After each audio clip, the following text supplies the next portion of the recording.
Good morning, all. Today we are starting a new chapter Moving Charges and Magnetism.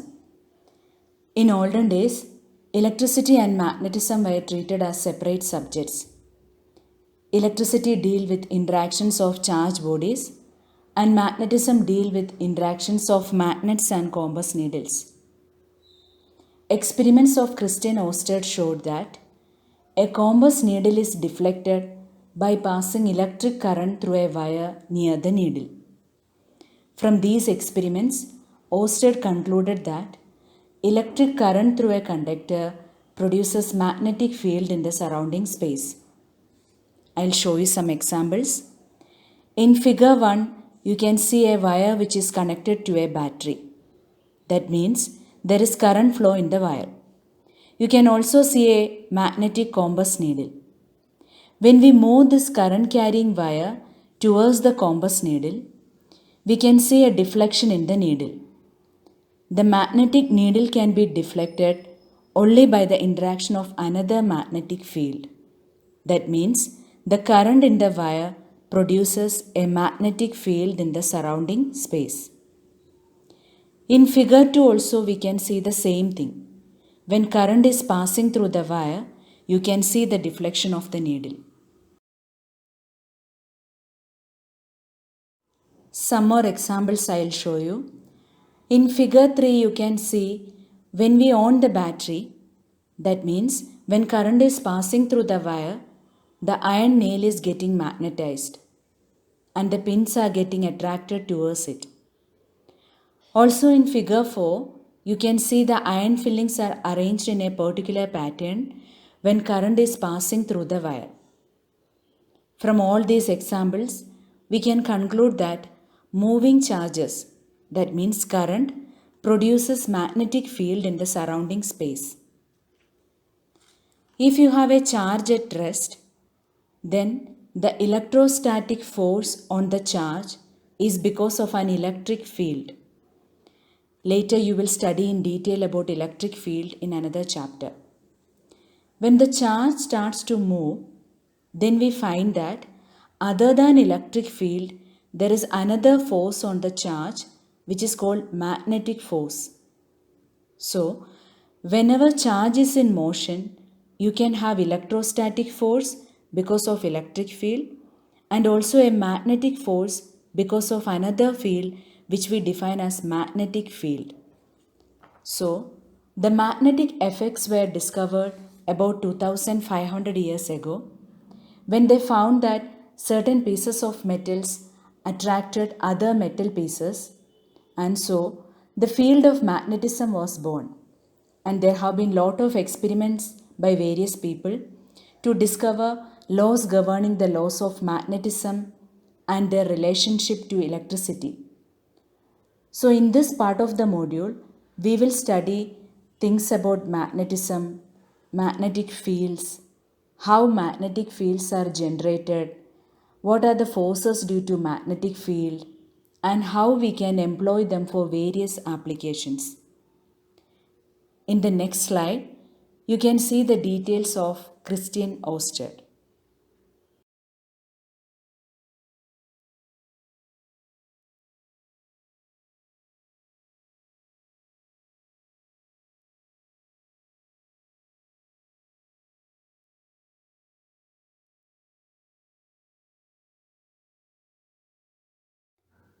Now we will move on to Oersted's experiment. Figure 1 is the theoretical arrangement for the experiment. In figure 2, you can see the actual experimental setup. You can see a conducting wire AB and a magnetic needle NS. When current flows from A to B, the north pole of the magnetic needle gets deflected towards west. If the direction of the current is from B to A, the north pole of the magnetic needle gets deflected towards east. That means if the direction of the current is reversed, the direction of the deflection of the magnetic needle is also reversed. The deflection increases on increasing the current in the wire or bringing the magnetic needle closer to the wire. Since the magnetic needle can be deflected only by the interaction of another magnetic field, it is concluded that the current in the wire produces a magnetic field in the surrounding space.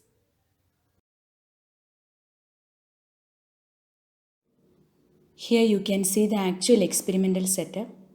In figure 3, you can see the battery is connected to the wire. You can also see the compass needle. When we connect the battery, the compass needle will deflect. In figure 4, you can see the actual movement of the compass needle.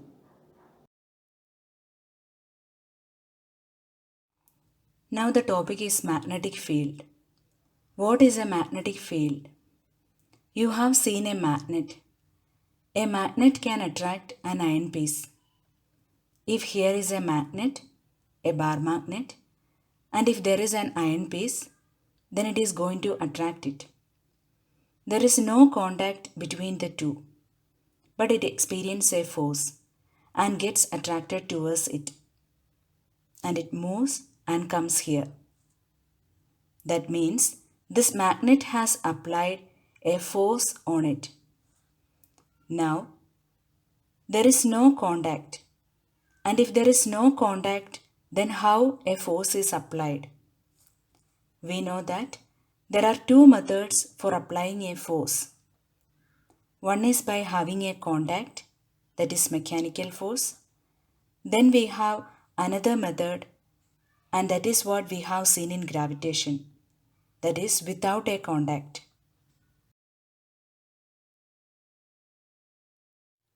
Without a contact, how it is done?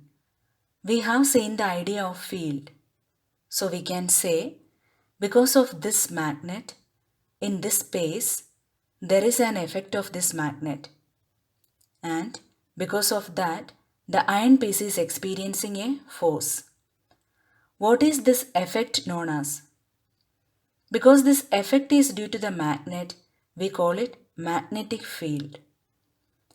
And it is just in line with the two other fields, the gravitational field and electric field. I'll brief these two fields. The first one is because of the earth or because of anything which has got mass. See, for example, if this is earth and if I put something here, it is attracted here. What it should have? Mass. For example, if I put an object here, leave it, it will not stay here. It will go towards the earth because it is experiencing a force downwards. That is, it is experiencing a force towards the center of the earth. So, this we say that the earth has got a field around it, a space around it, in which its effect, that is its force, can be experienced. Similarly, when we have a charge, that is an electric charge, then another electric charge experiences a force in a space around it, and this is known as electric field. So, electric charge creates an electric field. So, these are the two fields, gravitational field and electric field.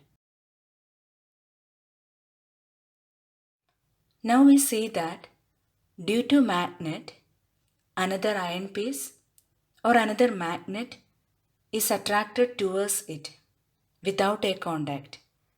And here the field is due to a magnet, so we call it as magnetic field.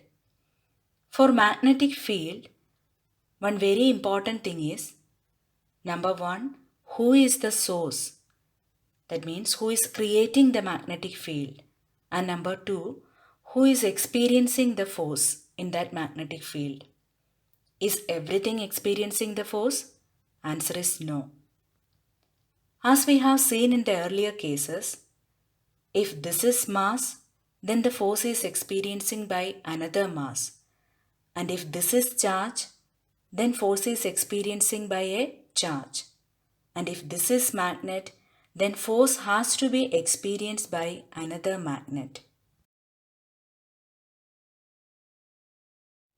Now you remember in our roasted experiment, we observed that a compass needle deflects when placed near a current carrying wire. That means a force is applied on the compass needle. And we know on a magnet who can apply a force, another magnet or a magnetic field. So, here we can conclude that a magnetic field is created by a current carrying conductor. That is, electric current creates magnetic field. And what is electric current? It is a flow of charge. That means flow of charge creates magnetic field.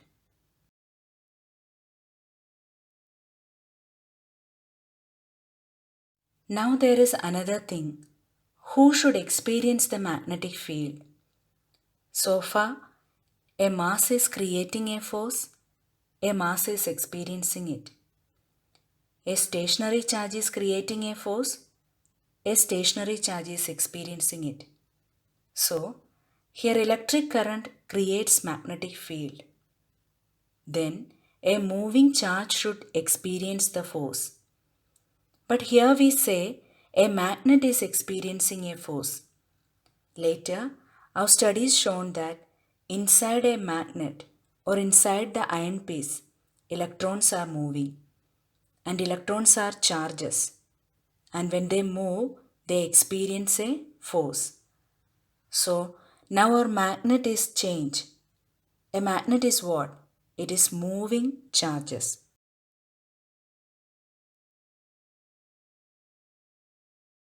So, we have three types of fields. One is due to mass, that is the gravitational field, and by stationary electric charge, we have the electric field, and by a moving charge, we have the magnetic field. So, you should remember the sources. Gravitational field is by mass, electric field is by stationary electric charge, and magnetic field is by moving electric charge. Same way, who will experience? Mass will experience gravitational field, stationary charge will experience electric field, and a moving charge will feel magnetic field.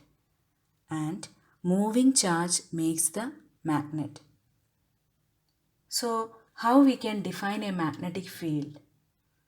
A magnetic field is a force field which surrounds either a magnet or a current carrying wire and will act upon another magnet or current carrying wire. In short, we can say both magnets and electric currents create magnetic fields. The magnetic field is a vector quantity and the representation is B vector. The magnetic field B follows the principle of superposition. That means at any given point, the total magnetic field is the vector sum of the individual magnetic field that exists at that point. In other words, let us take a given point. Let us assume we have a magnetic field B1 like this and maybe a magnetic field B2 like this. Now we don't know what created B1 and B2. The point is just to say that if at this point, if I have two magnetic fields, the total magnetic field is given by the principle of superposition. That is, B total is the vector sum of B1 and B2. From the previous slides, we learned that both magnets and electric currents create magnetic fields.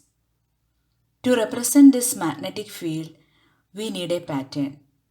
For that, we will study a new topic, that is magnetic field lines.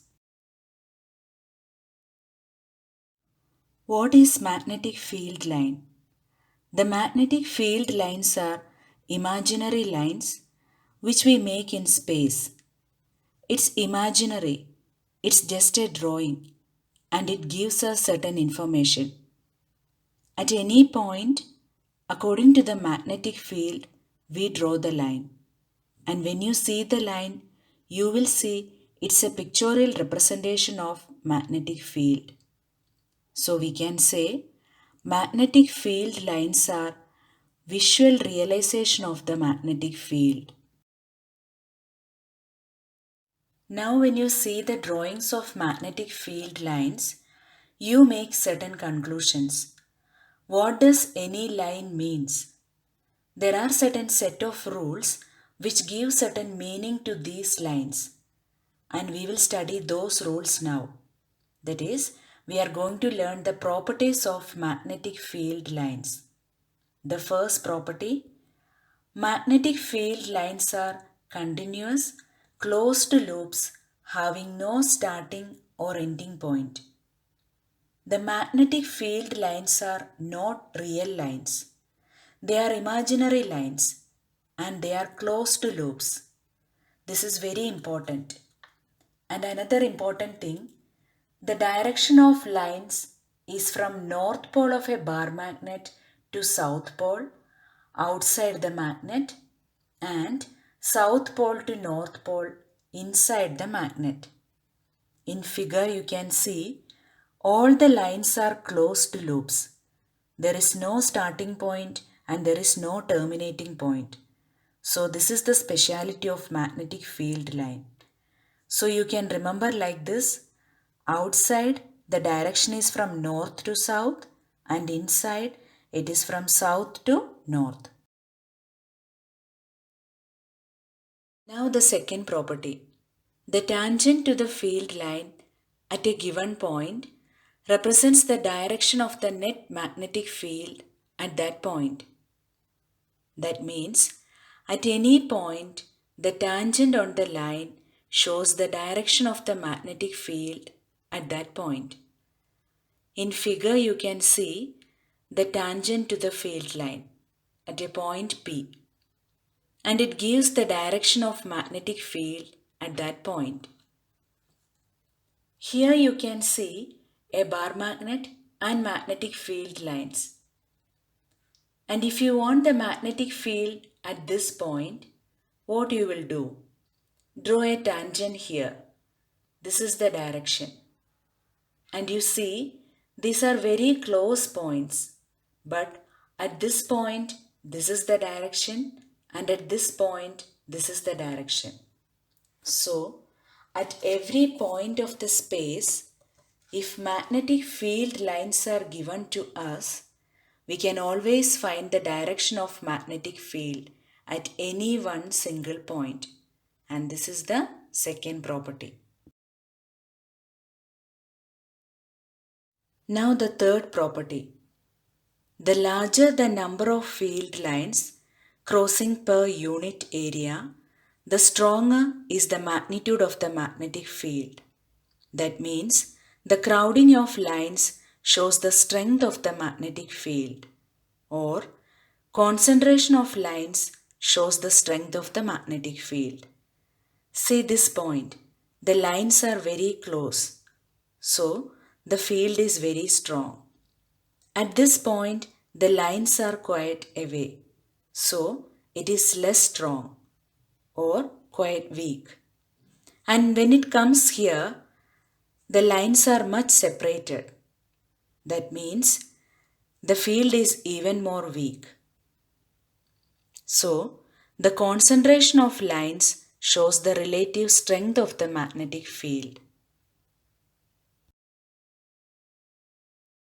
Now the last property, the magnetic field lines do not intersect each other.